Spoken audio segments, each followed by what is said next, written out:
First list లో ఇందిరమ్మ ఇండ్లు రాని వాళ్ళు అధైర్యపడొద్దని పేదవారందరికీ ఇండ్లు ఇప్పించే బాధ్యత తనదన్నారు మనుగోడు ఎమ్మెల్యే కోమటిరెడ్డి రాజగోపాల్ రెడ్డి.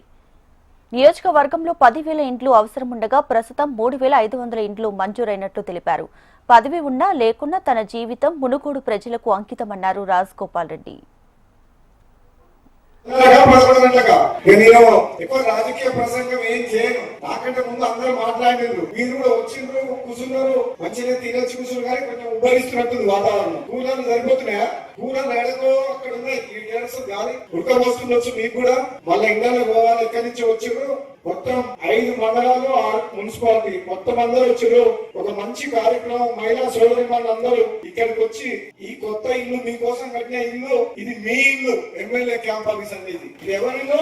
ఇది రాజగోపాల్ రెడ్డి ఇల్లు కాదు. మునుగోడు నియోజకవర్గంలో ఉన్న ప్రతి ఒక్క వ్యక్తికి ఈ ఇంటి మీద హక్కు ఉంది. వాళ్ళు హక్కుదారు, వాళ్ళే ఓనర్లు. మునుగోడు నియోజకవర్గ ప్రజలు వాళ్ళ కోసం కట్టిన ఇంటికి నన్ను ఆశీర్వదించడానికి వచ్చి బిందు అన్నం తిని నన్ను ఆశీర్వదించి వచ్చినందుకు మీ అందరూ కూడా మరొకసారి ధన్యవాదాలు చెప్తున్నాను. ఎవరు కూడా భయపడద్దు. ఏ ఒక్కరు కూడా ఏదైనా కారణంతో ధృవీకరణ పత్రం రాకపోయినా, లాస్ట్ మినిట్ లో పేరు రాకపోయినా, ఎవరు మహిళలు కూడా, లబ్ధిదారులు ఎవరు కూడా భయపడద్దు, అదే భయపడద్దు. మీ ఊరికి వస్తే మేము